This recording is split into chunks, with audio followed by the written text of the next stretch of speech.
పశ్చిమ గోదావరి జిల్లా పోలవరం జనసేనలో ఆధిపత్య పోరు ఇప్పుడు పీక్ స్టేజ్కు చేరింది. సొంత పార్టీ నేతల తీరుపై ఎమ్మెల్యే చిర్రి బాలరాజు బుల్లెట్ లాంటి మాటలతో చెలరేగిపోయారు. రాబోయే స్థానిక సంస్థల ఎన్నికల్లో తాను నిలబెట్టిన అభ్యర్థి ఓడిపోతే గనక తన పేరు బాలరాజే కాదంటూ సవాల్ విసిరారు. నియోజకవర్గ పరిణామాలపై అధిష్టానానికి ఫిర్యాదు చేస్తానన్నారు.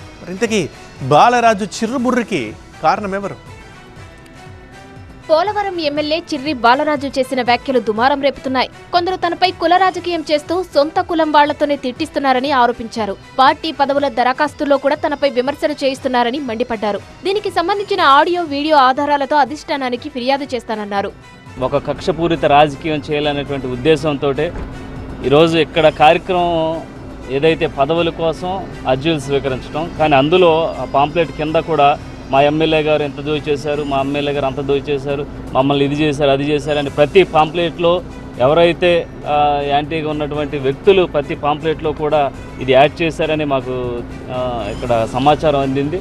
నేను మొన్న కూడా బహిరంగంగా సవాల్ చేశాను. అవినీతి ఆరోపణలు ఉంటే మీరు నిరూపించండి, నిరూపిస్తే నేనే స్వచ్ఛందంగా రాజకీయ సన్యాసం తీసుకుంటానని కూడా చెప్పాను. మరోవైపు మాజీ మంత్రి దేవినేని ఉమా, పోలవరం నియోజకవర్గానికి చెందిన కాంగ్రెస్ నేత కరాటం రాంబాబు మధ్య జరిగిన ఒక ఆడియో సంభాషణ ఇటీవల తీవ్ర కలకలం రేపింది.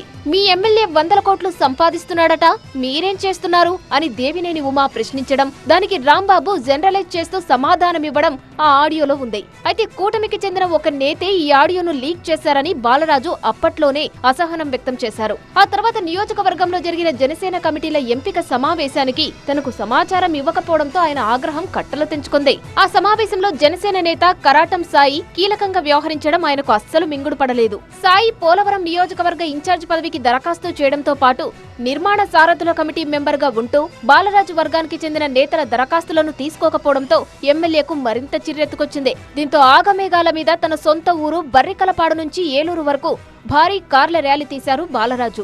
జంగారెడ్డిగూడెంలో కారు ఎక్కి ప్రత్యర్థులపై పంచ్ డైలాగులు విసిరారు. వాస్తవానికి కరాటం రాంబాబు అధికారికంగా జనసేనలో చేరకపోయినా ఆయన సాయికి చిన్నాన్న అవుతారు. మెగా కుటుంబంతో ఉన్న పరిచయాల నేపథ్యంలో గతంలో బాలరాజుకు సీటు రావడంలో వీరు కీలకంగా వ్యవహరించారు.